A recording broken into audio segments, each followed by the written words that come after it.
The gun on my desk was still warm when I heard the small footsteps outside my study door. My hands were shaking, not from fear, but from the call I had just ended. Someone had tried to move against me that morning, and I had spent the last hour making sure they would never try again. My name is Damian Cross, and by the time I was 30 years old, I controlled more of this city than any elected official ever would. I controlled the docks, the money that moved through them, and the silence that followed anyone foolish enough to cross me. What I did not control was the ache that lived behind my ribs every single night. I pushed the gun into the drawer and locked it before the door opened. It was not one of my men. It was a boy, maybe 3 years old, standing in the doorway in socks with little cartoon trucks printed on them. He looked up at me with round brown eyes, completely unafraid, as if he had wandered into a park instead of the private study of a man half the city was terrified of. "Milo," a woman's voice called from down the hall, sharp with panic. "Milo, come back here right now." The boy did not move. He tilted his head at me, the way children do when they are trying to solve a puzzle. I stood frozen behind my desk, a man who had just given an order that would end someone's freedom for good, staring at a toddler who had no idea what kind of room he had walked into. Elena appeared behind him a second later, out of breath, her hands still damp from whatever she had been cleaning. She was my housekeeper, had been for almost a year, quiet and efficient, the kind of person who moved through my house like a shadow, so she would never be in my way. I barely knew anything about her beyond the fact that she showed up early, left late, and never asked questions about the men who came and went through my front gate at strange hours. "I am so sorry, sir," she said, scooping Milo up before he could take another step into my study. "My sitter canceled this morning. I did not have anyone else. I will keep him with me. I promise he will not bother you." I should have told her to take the boy home. I should have said children did not belong in a house like mine, that this was not a place for socks with trucks on them, and small hands that had never touched anything harder than a toy. Instead, I found myself saying nothing at all, just watching as she carried him away, his eyes still fixed on me over her shoulder, unblinking, unafraid, curious, in a way that made something twist uncomfortably in my chest. That twisting feeling did not go away for the rest of the day. I run a business that does not tolerate weakness. I inherited it from a man who taught me that mercy was a door that other men would walk through to put a knife in your back. He taught me well. By the time he died, I had already learned to lock away anything soft inside myself, to bury it so deep that even I forgot it existed most days. My men respect me. They fear me more, which in this business is the only kind of respect that keeps you alive. Nobody in my house looks me in the eye for longer than they have to. Nobody laughs near me unless I laugh first. Nobody touches me at all. Not a handshake that lasts too long, not a pat on the shoulder, nothing. So when that boy looked at me the way he did, like I was simply a man standing in a room and nothing more, I did not know what to do with it. I told myself I would forget about it by dinner. I did not. I heard him again before I saw him, a small voice singing some tune with no real words, drifting from the kitchen where Elena was working. I told myself I was only walking that way, to check on the security feed near the back door. That was a lie, and some part of me knew it even as I walked past the kitchen slower than I needed to. Elena had set him up at the small table in the corner, with a coloring book and a cup of juice, and he was humming while he scribbled orange across a picture of what might have been a dog. She noticed me in the doorway and straightened immediately, the way she always did, waiting to see if I would say something that meant trouble for her. "He is almost done," she said quickly. "I will have him out of your way in a few minutes." "It is fine," I said, and I meant it, which surprised me more than anything else that day. I do not know why I stood there. I told myself it was only for a moment, but a moment became several, and in that time, I watched a 3-year-old color completely outside the lines, with the kind of joy that no amount of money in my accounts had ever given me. My brother used to color like that. Wild, careless, certain that the world would never punish him for going outside the lines. I had not thought about my brother in the middle of the day in a long time. Usually he came to me at night, in the quiet hour before sleep, when there was nothing left to distract me from the memory of him. I left the kitchen before Milo noticed me again. I told myself it did not matter. That night I sat in my study long after the house had gone quiet, staring at a bottle of whiskey I had no real intention of drinking. My phone buzzed with messages from men who wanted my approval on decisions that would change lives, decisions I had made 1,000 times without a second thought. Tonight my hand hovered over the screen and did not move for a long while. I thought about the boy's eyes. Nobody had looked at me like that in years, not my men, who only saw the man who could end their careers or their lives with one phone call. Not the women who came through my life for a few weeks at a time, drawn by the money and the danger, never staying long enough to see anything real underneath it. Not even my own reflection, most mornings, when I avoided the mirror longer than was normal for a grown man. The boy had looked at me like I was simply a person, like there was nothing to be afraid of, like whatever weight I was carrying was not written across my face in a language only children could still read honestly. I poured the whiskey out untouched and went to bed early for the first time in months. The next morning, I found myself listening for small footsteps before I had even finished my coffee. I told myself it was only curiosity, the kind of idle interest a man might have in anything unusual that entered his otherwise predictable house.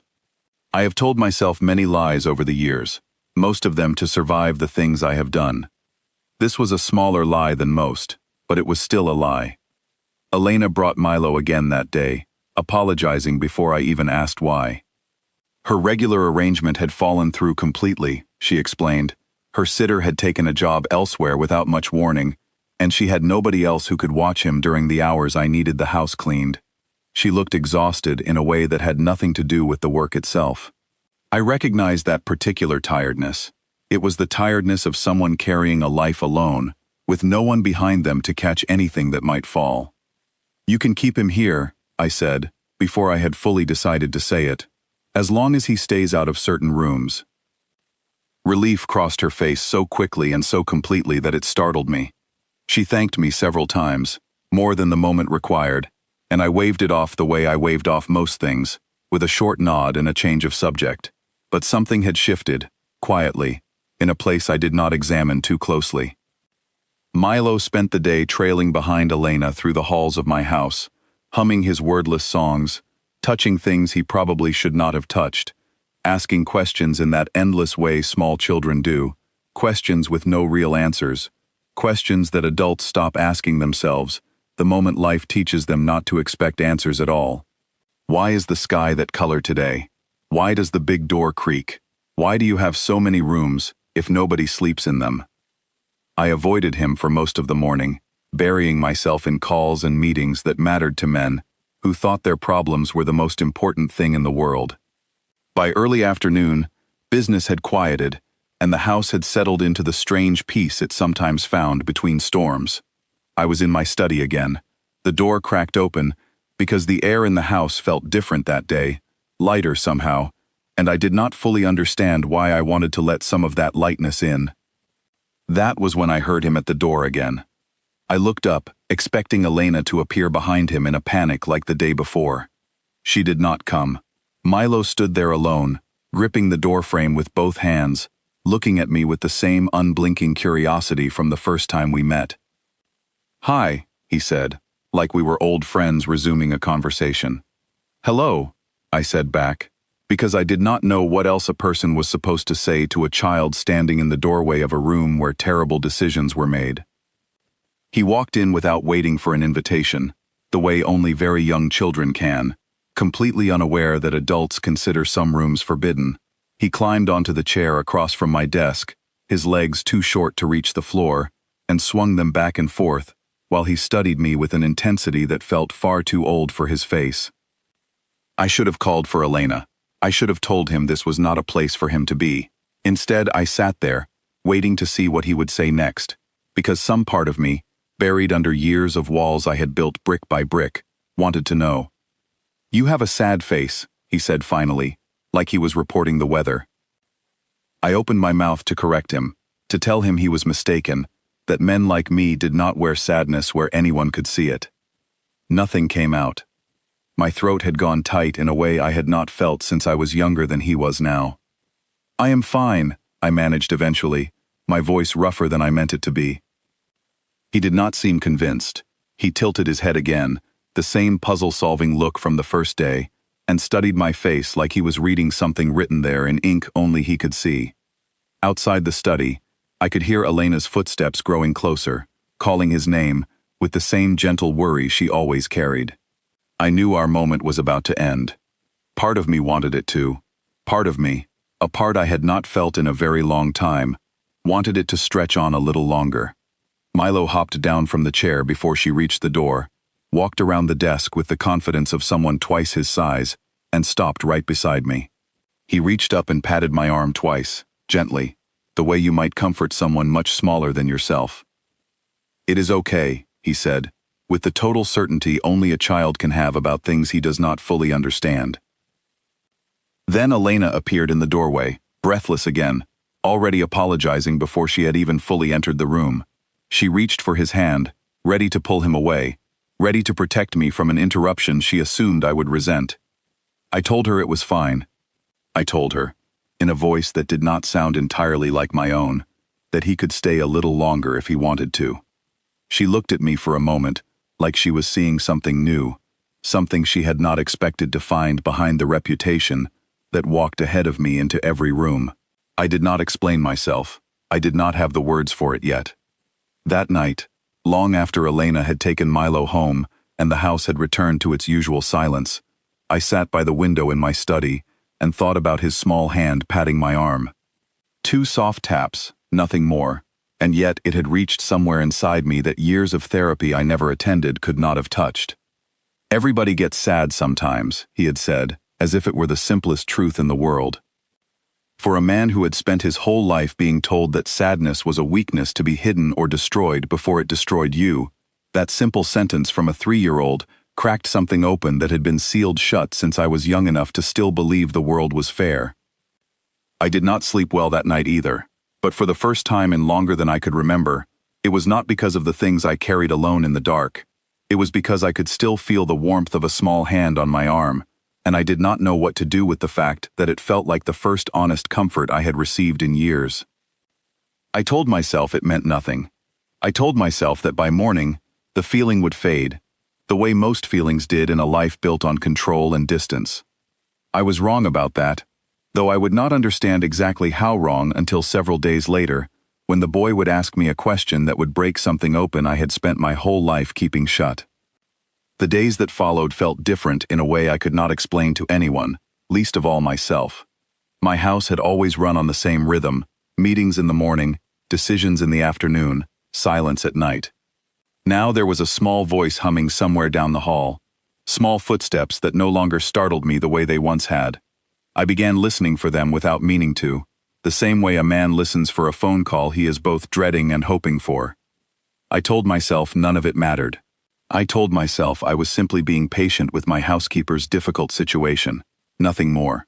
But even a man who has spent his whole life lying to other people knows, somewhere underneath it all, when he has started lying to himself. Something in that house was changing. I could feel it in the quiet moments between meetings, in the way I found myself glancing toward the kitchen more than I used to, in the way the silence at night no longer felt as heavy as it once had. I did not know yet that the hardest part was still ahead of me. 4 days passed before it happened, 4 days that felt longer than most months of my life.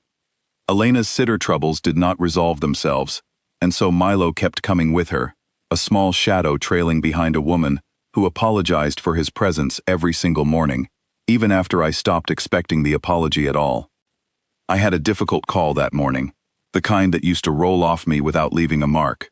A shipment had gone missing along the coast, and the man responsible for guarding it had disappeared along with it, which told me everything I needed to know about where his loyalty had truly been hiding. I made the calls that needed to be made. I gave the orders that needed to be given. By the time I hung up the phone, my hands were steady, my voice was flat, and nothing about my face would have told a stranger that anything unusual had happened at all. That was the mask I had built for myself over the years, a mask so complete that even I sometimes forgot what was underneath it. I sat alone in my study afterward, staring at nothing, the way I often did after a call like that. It was not guilt exactly. Guilt would have required me to believe I had done something wrong, and in my world, loyalty was not optional, it was survival, for everyone involved. What I felt instead was heavier than guilt, older than it, a tiredness that lived in my bones rather than my conscience. It was the same tiredness that had settled into me the year my brother died, the year I stopped believing that the life I had chosen would ever let me put it down. Nathan had been 3 years younger than me. Where I had learned early to be cold, he had stayed soft in a way our father never managed to beat out of him, no matter how hard he tried. Nathan laughed too loud at family dinners. Nathan cried during sad movies without any shame about it. Nathan used to say that one day, when he was old enough, he was going to leave this life behind completely and become something ordinary, something safe, a teacher maybe, or someone who worked with animals, anything that did not require him to become the kind of man our father wanted him to be. He never got the chance. A rival organization made a move against our family when Nathan was barely 20 years old, and I made a decision that night, a decision meant to protect him, that instead put him directly in danger's path. I have relived that night more times than I can count. I have rebuilt it in my mind 1,000 different ways, searching for the version where I made a different call, gave a different order, sent him somewhere else entirely. In every version I have imagined, he is still alive. In the one version that actually happened, he is not. I had not spoken his name out loud in over 2 years.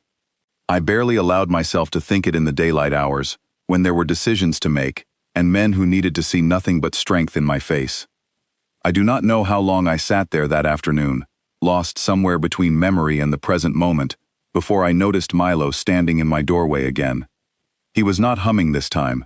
He stood very still, watching me with an expression too serious for a face so young, the same expression Elena sometimes wore when she thought I was not looking, the expression of someone who sees more than they are supposed to and does not yet know what to do with what they see.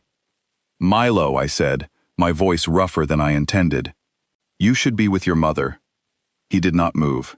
He studied me for a long moment, the way he always did, like he was reading something written across my face that I could not see myself. Then he walked into the room, climbed onto the chair across from my desk the way he had before, and folded his small hands in his lap. "You look so sad," he said quietly. I opened my mouth to give him the same answer I had given before, the same practiced denial, the same wall I put up automatically whenever anyone got too close to the truth of what lived inside me. The words would not come. Something about the stillness in his voice, the total lack of fear or judgment in his small face, made the wall crack in a way it had not cracked in years. "Can I hold you?" he asked. The question landed somewhere deep in my chest, somewhere I had sealed off so completely that I had almost convinced myself it no longer existed.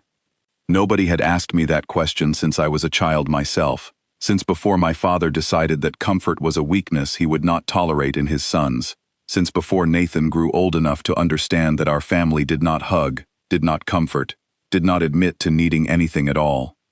I do not remember standing up. I do not remember crossing the room.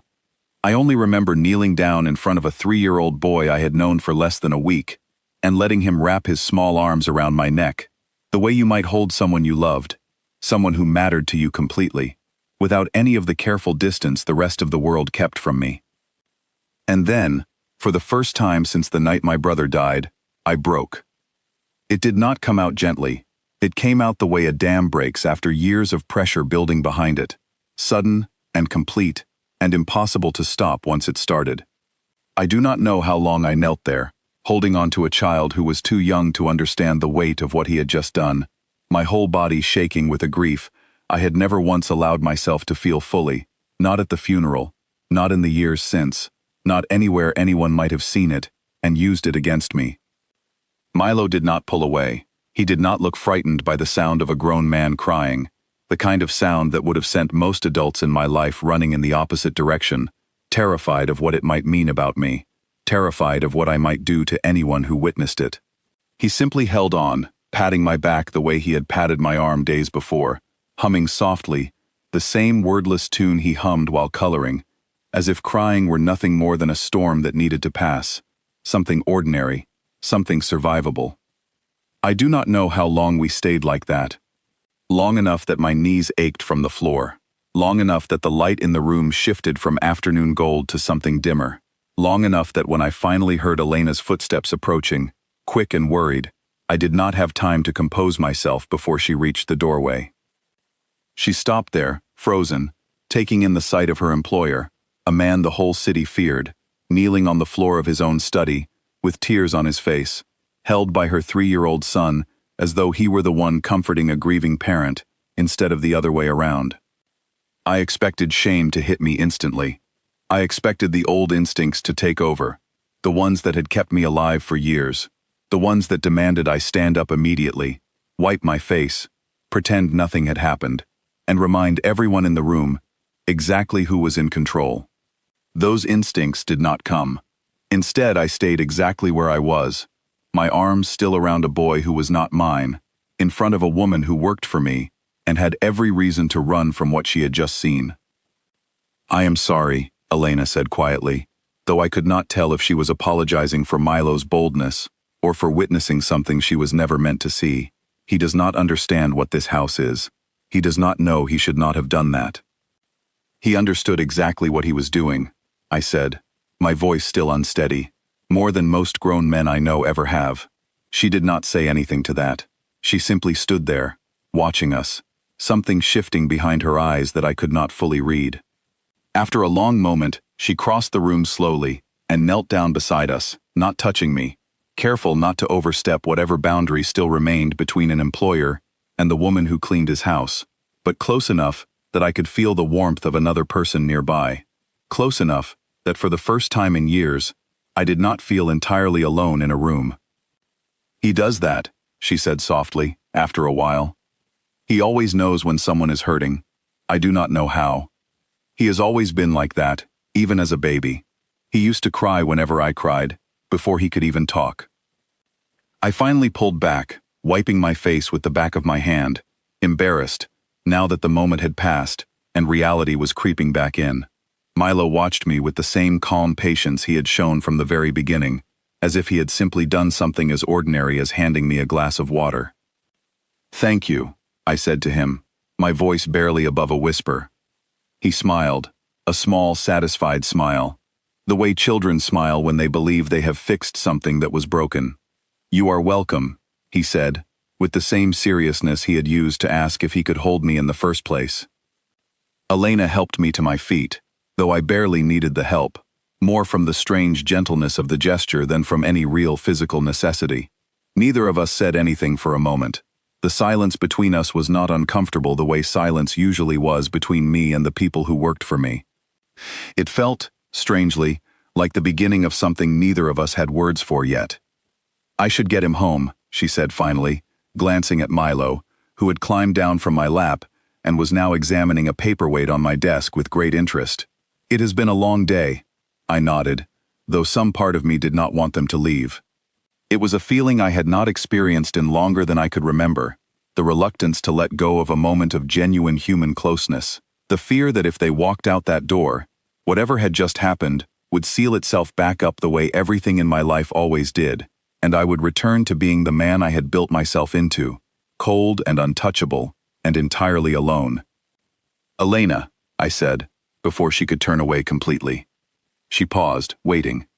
"Thank you," I said again, though this time, I meant it for her, as much as for her son. "For not running when you saw me like this." Something softened in her face, something that looked almost like understanding.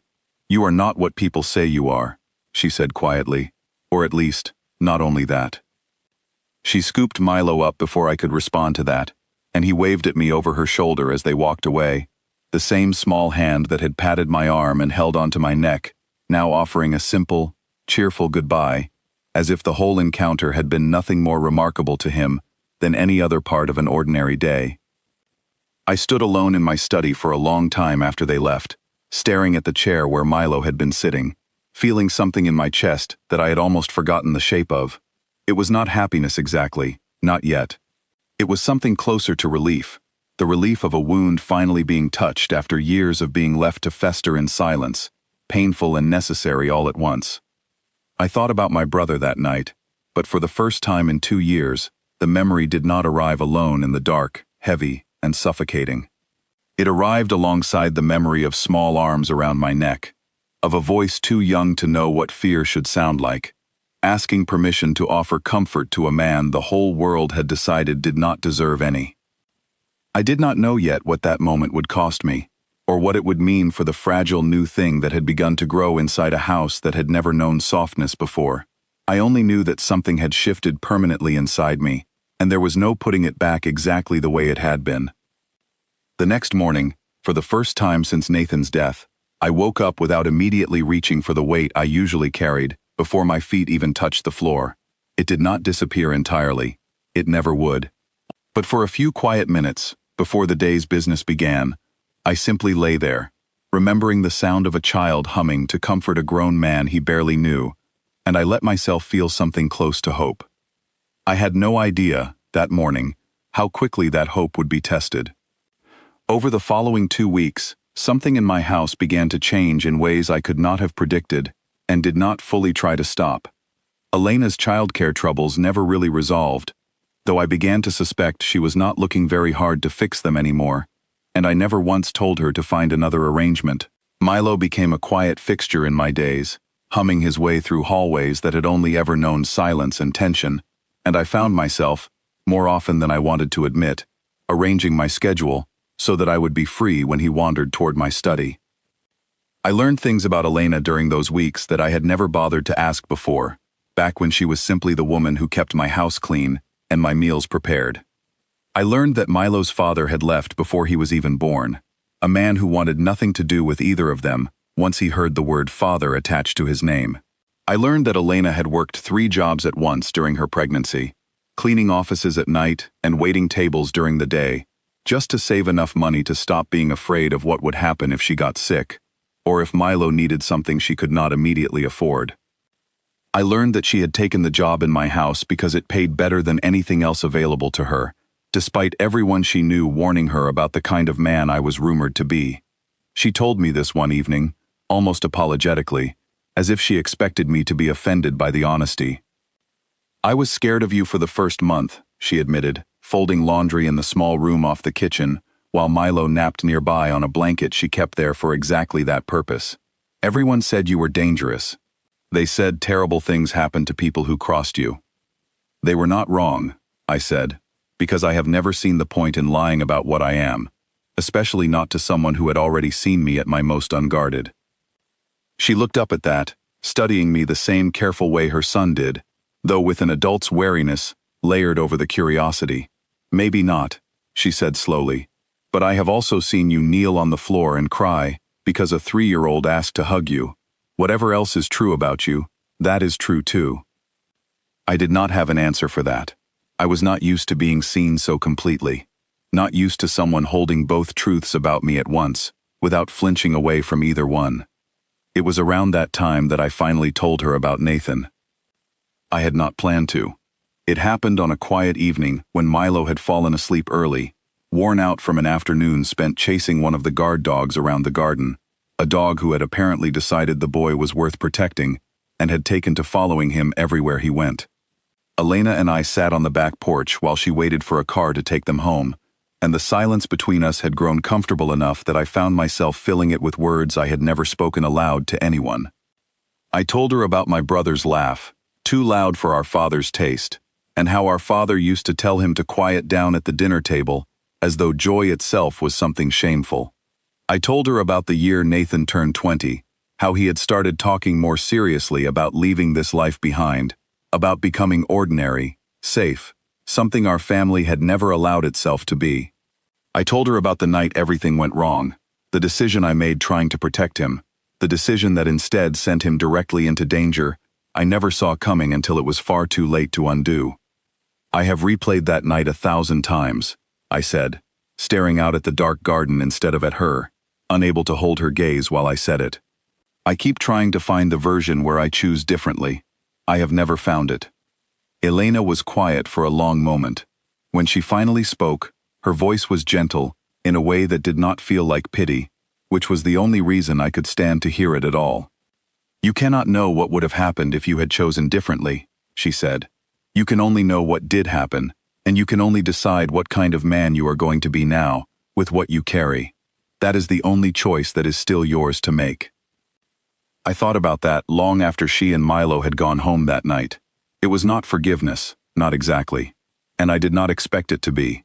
But it was the first time in 2 years that someone had spoken to me about my brother's death, without treating it as either a weapon to be used against me, or a wound too dangerous to mention at all.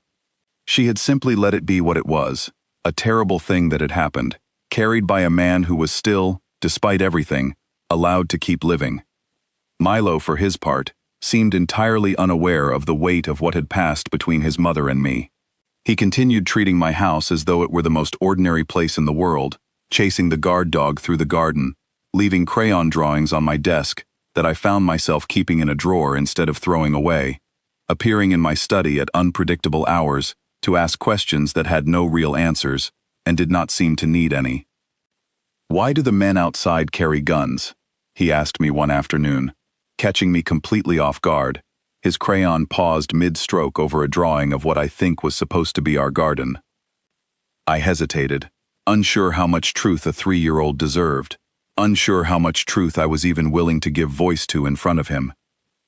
"They protect the house," I said finally, which was true, even if it was not the whole truth. He seemed to accept that easily enough, returning to his drawing without further question, the way children accept most explanations adults give them, taking the words at face value because they have not yet learned that adults often choose their words carefully to hide larger things behind them. I began to worry, during those weeks, about exactly how much of my world he was seeing, and what it might mean for a child that young to grow familiar with armed men, and locked doors, and a house that operated under rules no ordinary family would ever need. I raised it with Elena one evening, carefully, not wanting to suggest that she should stop bringing him, not entirely certain myself why that thought frightened me as much as it did. "I worry about what this house teaches him," I admitted. "This is not a normal place for a child to spend his days." Elena considered this for a long moment before answering. "No," she agreed. "It is not. But he is safer here than he has been most places we have lived. Nobody bothers us on this street. Nobody looks at us twice when your men are nearby. I know what your business is, Damien. I am not foolish. But I also know that in the 6 months I have worked in this house, nothing bad has ever happened to either of us here. That is more than I can say about most places we have called home before this one." It was the first time she had used my first name instead of sir, and I noticed it the way you notice a small shift in weather, subtle but undeniable, the sign of something changing beneath the surface of things. I did not have a response prepared for that. I simply nodded, and the conversation moved on to something lighter, but her words stayed with me long after she and Milo had gone home for the night. It was not long after that conversation that the first signs of trouble began. I noticed it first in the way my men looked at me during meetings, a hesitation that had not been there before, glances exchanged between them when they thought I was not paying attention. I noticed it in the questions that started arriving through channels that should have stayed quiet, questions about whether I was still the man capable of making the hard decisions this business required, whether softness had found a way into a house that had never allowed it before. Daniel, my second in command, and one of the few men I trusted with anything close to honesty, finally brought it to me directly one evening, after the rest of the staff had gone home for the night.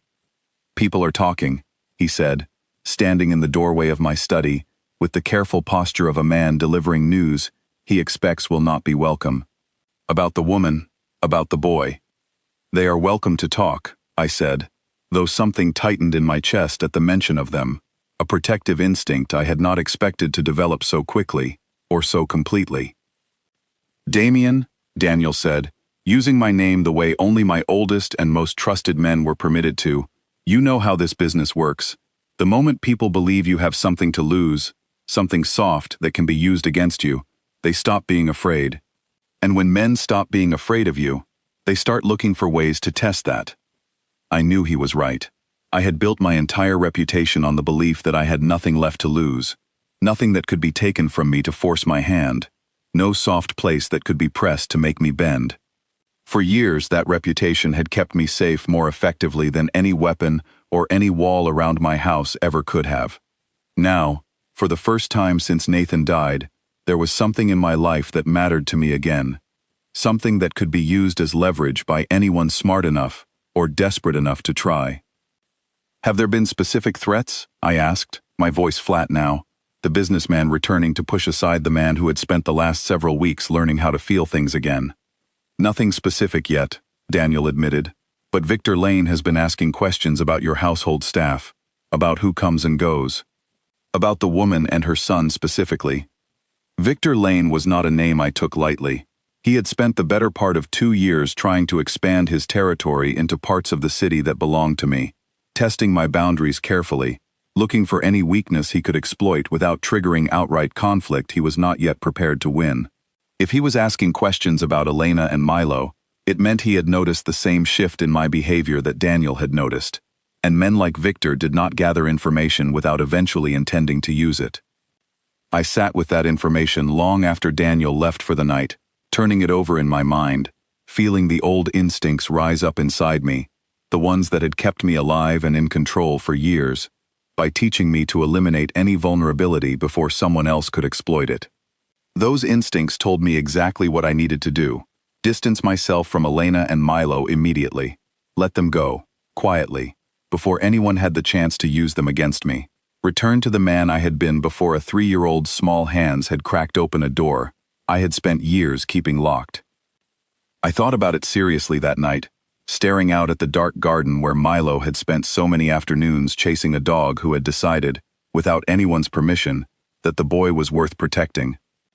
But every time I tried to imagine my house without the sound of small footsteps in the hallway, without the crayon drawings appearing on my desk, without Elena's quiet honesty on the back porch in the evenings, something in my chest resisted the idea so completely that I could not make myself believe in the plan, even as I tried to talk myself into it. I thought about the question Milo had asked me weeks before, the question that had broken something open inside me, that I had thought was permanently sealed. Can I hold you? Such a small question, and yet it had reached a place inside me that years of careful control had failed to protect. A place that had been starving, quietly and completely, for something I had convinced myself I no longer needed. I could not go back to being the man who did not need anything. Not now, not after finally remembering what it felt like to be held by someone who wanted nothing from me in return. But I also understood, sitting alone in that study with Daniel's warning still echoing in my ears, that the softness I had allowed back into my life had put 2 people I now cared about directly in the path of danger they had never asked to be part of. Elena had trusted me when she told me nothing bad had happened to her or her son in the 6 months they had spent in my house. I intended to make certain that trust was not misplaced, no matter what it cost me to protect it.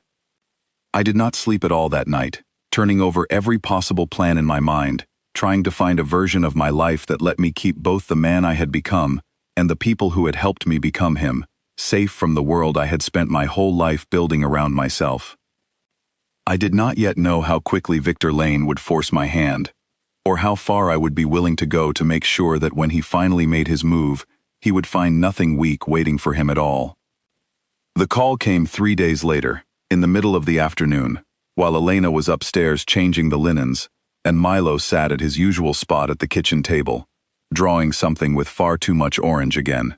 I had learned to recognize the sound of trouble in the way my phone rang, a particular urgency in the tone, even before I answered it, and this call carried that urgency from the very first ring.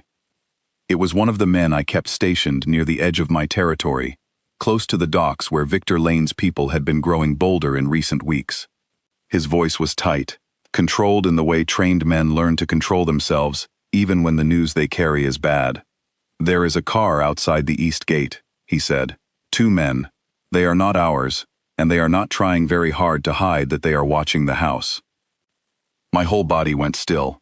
Not the panic of an ordinary man facing an ordinary threat, but the cold, focused stillness of someone who had spent years training himself to think clearly in exactly this kind of moment. "Description," I said. He gave it to me, and I recognized enough of it to know these were Victor's men, sent not to act, not yet, but to watch, to confirm whatever suspicions Victor already held about the household staff, who had somehow become important enough to a man like me that his enemies thought it worth investigating. I ended the call and sat for a moment in the silence of my study, listening to the faint sound of Milo humming down the hall, utterly unaware that somewhere beyond the walls of the house he had come to think of as safe, men were sitting in a car taking notes on his mother's schedule. I made 3 calls after that, quickly, each one precise, each one designed to accomplish a single goal, making certain that nobody could get anywhere near Elena or Milo without me knowing about it within seconds. I doubled the guards along the perimeter.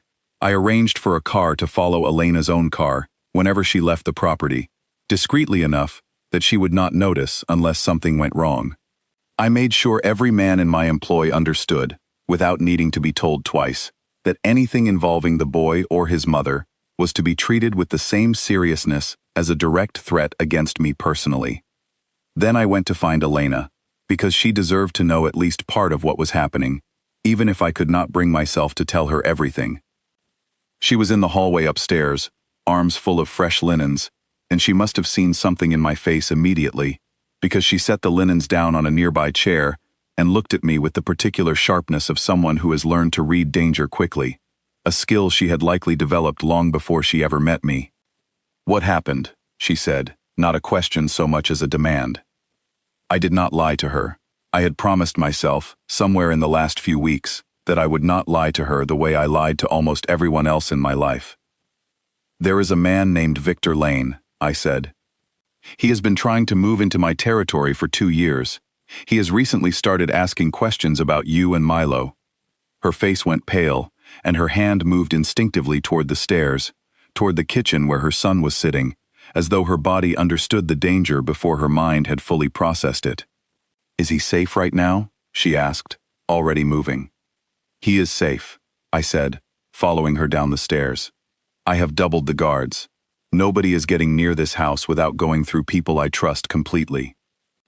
She reached the kitchen and pulled Milo into her arms, despite his confused protest, holding him the way mothers hold their children when the world has just reminded them how fragile safety really is. Milo, sensing something wrong in the tightness of her grip, went quiet and simply let himself be held, his small hand resting against her shoulder the same way it had once rested against my back. "I should take him and go somewhere else," Elena said, her voice shaking now that the fear had fully caught up with her. "Somewhere far from here, somewhere this Victor Lane does not know to look." The idea of them leaving hit me harder than I expected, a sharp, unwelcome pain that told me exactly how deeply they had already worked their way into the parts of my life I had spent years keeping empty. But underneath that pain was something more important, a clarity that came from finally understanding exactly what I was willing to do to keep them safe. "No," I said, and my voice came out steadier than I felt. "Running will not protect you. Victor's people are patient. If he wants to find you, distance will only delay him, not stop him. The safest place for you and Milo right now is here, inside walls I control completely, surrounded by men whose only job is making sure nothing gets through." She looked at me for a long moment, weighing my words against the fear still written plainly across her face. "You are certain," she said finally. "I am certain," I said, "and I am going to make sure Victor Lane understands, very clearly, that this house and everyone inside it are not something he wants to test." I meant every word of it, and something in my tone must have carried that conviction clearly enough, because I watched some of the fear ease out of her shoulders, replaced by a trust I had not earned so completely until that exact moment. Over the following days, my house transformed into something closer to a fortress than a home. I brought in more men I trusted completely, positioned around the property in a way that would make any outside observer understand immediately that this was not a target worth pursuing lightly. I spoke with contacts across the city, calling in favors I had been saving for years, making certain that Victor Lane understood exactly how much attention his recent questions had drawn, and exactly how unwise it would be to act on whatever plans those questions had been building toward. I did not sleep much during those days. I spent most nights awake in my study, monitoring reports from the men stationed around the perimeter, running through every possible scenario Victor might attempt, preparing responses to threats that had not yet materialized, but that I refused to be caught unprepared for. Milo, remarkably, seemed to sense none of the tension humming through the house during that time, or if he did sense it, he responded to it the only way he knew how. He began appearing in my study more often than before, climbing onto the chair across from my desk without invitation, drawing quietly while I worked, occasionally offering small observations that somehow always landed exactly where I needed them to. "You look tired," he told me one evening, studying a picture he had drawn of what appeared to be our whole household: Elena, himself, me, and even the guard dog who had adopted him, all standing together in front of a house with far too many windows. "I am tired," I admitted, because I had stopped bothering to hide things from him weeks ago, understanding instinctively that he saw through pretense far more easily than most adults ever managed to. "You should sleep," he said, with the simple confidence of someone who had never once had to worry about the kind of threats keeping me awake. "Everything is better after sleep." I found myself smiling at that, a real smile, the first one I could remember in days. "You might be right," I told him, and meant it more than he could possibly understand. Elena, watching this exchange from the doorway, offered me a small, tired smile of her own, one that carried both gratitude and worry in equal measure. She had not asked me for details about what I was doing to protect them, seeming to understand instinctively that some things were better left unspoken, but I could see in her eyes that she understood the scale of what I had mobilized on their behalf, and it clearly weighed on her as much as it weighed on me. "You did not have to do all of this," she said quietly, once Milo had wandered off toward the garden, with the guard dog trailing faithfully behind him. "Yes," I said, "I did." She studied my face for a long moment, searching for something, and whatever she found there seemed to satisfy whatever question she had been silently asking herself. "Thank you," she said finally, her voice softer than I had heard it before. I wanted to tell her, in that moment, exactly how much she and her son had come to mean to me in the short weeks since they had first walked into my house, how completely they had reshaped the empty rooms of a life I had built entirely around the absence of exactly this kind of closeness. I did not have the words for it yet, not fully, and so I said nothing, simply nodded, and let the moment settle into the comfortable silence that had grown between us over the past several weeks. The peace did not last long. 4 nights later, one of my men called me just after midnight, his voice carrying the specific tightness that told me, before he even said a word, that Victor Lane had finally decided to stop watching and start acting. "They made a move on the east perimeter," he said. "2 vehicles. We stopped them before they got anywhere near the house. But Damien, this was not a scouting run. This was an attempt." I was already moving before he finished the sentence, pulling on a jacket, checking the drawer where I kept the gun I had locked away weeks earlier, the same gun that had been warm in my hand the very first day Milo wandered into my study and changed everything about the man holding it. "Is everyone safe?" I asked, though I already knew the men stationed around my property well enough to trust they had done their jobs. "Everyone is safe," he confirmed. "We held the line, but Damien, they knew exactly where to hit. Someone gave them information about the property layout, about the timing of the guard rotations. This was not a random attempt. Someone inside our own operation has been talking to Victor's people." That piece of information landed heavier than almost anything else that night, heavier even than the news of the attack itself. A traitor within my own ranks meant the threat to Elena and Milo was not something I could simply guard against from the outside. It meant the danger had already found its way inside the walls I had spent weeks reinforcing, hiding somewhere, among the very people I trusted to keep them safe. I stood in my study that night, the gun heavy in my hand, and made a decision I had been circling for days without fully allowing myself to admit it. Protecting Elena and Milo was not going to be enough anymore, not with a traitor somewhere close enough to know the details of my household's security. If I wanted to keep them safe permanently, I was going to have to end the threat completely, root out whoever had betrayed me, and make absolutely certain that Victor Lane understood, beyond any doubt, exactly what would happen to anyone who came near my house again. For the first time since Nathan's death, I was not making this decision out of the cold, calculated distance that had defined every choice I made in this business for years. I was making it because 2 people who had never asked for any part of this life had somehow become the most important thing in it, and I was no longer willing to let anything, or anyone, put them in danger again.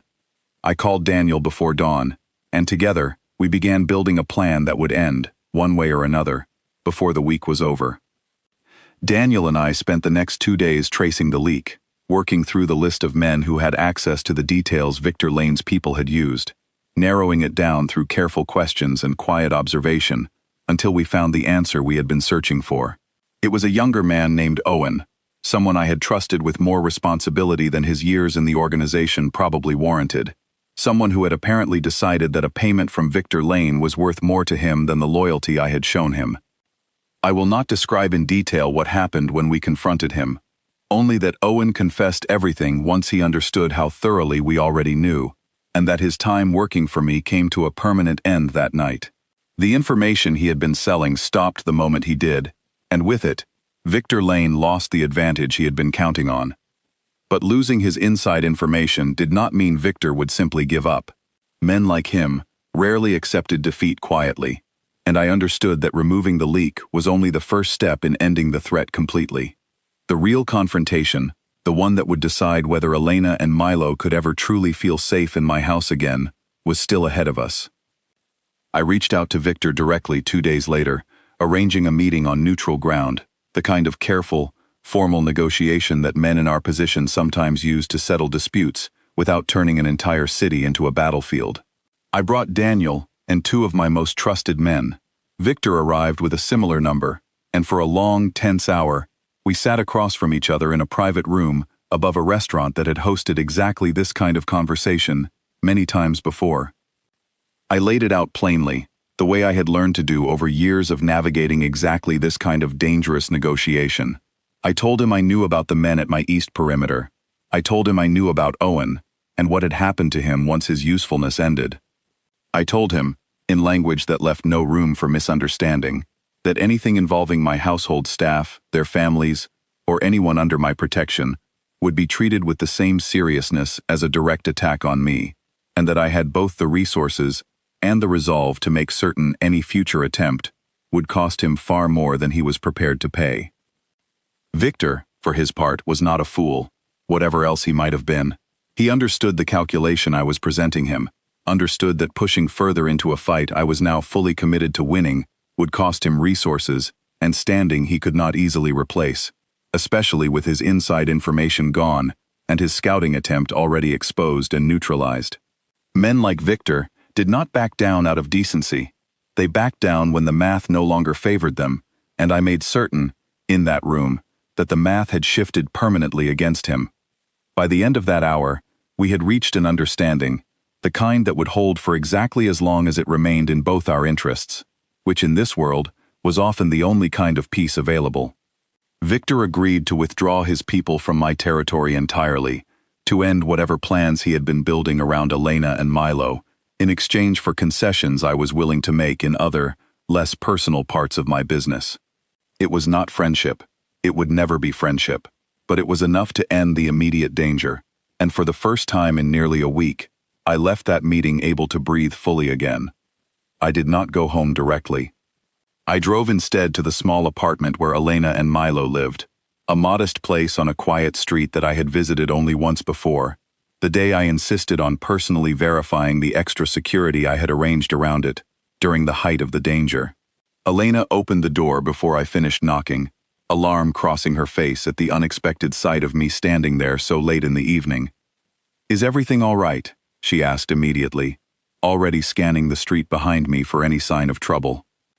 "Everything is fine," I said, and for the first time in days, I fully believed the words as I said them. "It is over. Victor has agreed to leave you and Milo alone completely. The man who betrayed us has been dealt with. You do not have to be afraid anymore." The relief that crossed her face was so complete, it nearly broke something open in my chest all over again, a different kind of breaking than the one Milo had caused weeks earlier, but no less powerful for the difference. She stepped back to let me into the small apartment, and I saw Milo curled up asleep on the couch, exhausted from a long day, his small chest rising and falling in the peaceful rhythm of a child who trusted, completely, that the adults around him would keep him safe from whatever dangers existed in the wider world. "He does not know how close it came," Elena said quietly, following my gaze to her sleeping son. "I did not want him to be afraid." "Good," I said. "He should never have to be afraid of things like this." We stood there for a long moment, the quiet apartment settling around us, the danger that had hung over us for the past week finally beginning to lift. I found myself studying the small space they called home, modest but warm, filled with small signs of a life built carefully and lovingly, despite having very little to build it with. Crayon drawings covered the refrigerator. A worn stuffed animal sat on a shelf near the window. It was nothing like the cold, expansive house I had built for myself, and yet it felt more like a home than any room I owned. "I have been thinking," I said, before I could talk myself out of it, "about what happens now." Elena looked at me carefully, waiting. "I do not want this to be temporary," I said, my voice steadier than I expected, given how much I was risking by saying it out loud. "I do not want you working for me simply because your childcare fell through, or because it is convenient for both of us. I want you and Milo in my life, because I have come to care about you both more than I know how to properly explain. I want to build something real, something permanent, if you are willing to consider it." The silence that followed felt longer than it probably was, Elena studying my face with the same careful attention her son always gave me, searching, I imagined, for any sign that I was not being completely honest with her. "You are asking me to trust you with everything," she said finally. "My life, my son's life, that is not a small thing to ask." "I know," I said. "I am not asking you to decide tonight. I am only asking you to consider it, when you are ready." She was quiet for a long moment, glancing again at her sleeping son, and I watched something shift behind her eyes, a decision forming slowly, carefully, the way important decisions usually do. "He already loves you," she said finally, her voice soft. "He has, since that very first day. Children know these things before we do, sometimes." "And you?" I asked, before I could stop myself. "What do you know?" She smiled then, small and tired and real, the kind of smile that answered the question more honestly than words could have. "I think," she said slowly, "that I have known for a while too. I was only waiting to see if you knew it yourself." I did not have a clever response for that. I simply reached for her hand, gently, the way I had learned gentleness again over the past several weeks, through the patient teaching of a boy too young to understand the lesson he was giving. She let me hold it, and for a long moment, we simply stood there together in the quiet apartment, two people who had both learned, in different ways, how dangerous it could be to hope for something good, and who were choosing, despite everything, to hope anyway. In the weeks that followed, Elena and Milo moved into my house permanently, not as staff any longer, but as the family I had never expected to find again after losing Nathan. The transition was not instant or without its awkward moments, learning to share space, learning to build routines that worked for all three of us, learning how to be a family after each of us had spent so long believing we would face the world alone. But it happened, slowly and steadily, the way real things usually do, built moment by moment rather than arriving all at once. I hired a new head of security, someone with no ties to the old structure that had allowed Owen's betrayal to happen in the first place. I made changes to how information moved through my organization, careful, permanent changes, designed to make certain no one could ever again gather the kind of details that had nearly cost me everything that mattered. Victor Lane kept his distance, exactly as promised, and though I never fully trusted the peace between us to last forever, it held for as long as it needed to, giving us the space to build the life we were creating. My men noticed the changes in me, the way people always notice when something fundamental shifts in a person they have watched for years. Some of them worried, quietly, about what it meant for someone in my position to have people he could not bear to lose. Others, the ones who had been with me the longest, who remembered Nathan and the year everything went dark inside me, seemed instead to understand that I had not become weaker. I had simply remembered what I was protecting all of this for in the first place. Milo grew braver in my house with each passing week, no longer a visitor, but a permanent resident of every room, including the one that had once been strictly forbidden to him. He continued appearing in my study at unpredictable hours, still humming his wordless songs, still drawing pictures I kept in a drawer that had grown considerably fuller since the day I met him. The guard dog remained devoted to him completely, following him through the garden every afternoon, as though it had appointed itself his personal protector, a job it clearly took very seriously. One evening, months after that first difficult day when he wandered uninvited into my study, I found myself sitting in the same chair, staring out the same window, carrying a different kind of weight than the one that had defined me for so long, the ordinary tiredness of a full and complicated life, rather than the crushing loneliness of an empty one. Milo appeared in the doorway the way he always did, though he no longer hesitated the way he had that very first time, no longer studied me from a careful distance to determine whether it was safe to approach. He simply walked in, climbed onto the chair across from my desk, and studied my face with the same seriousness he had shown from the very beginning.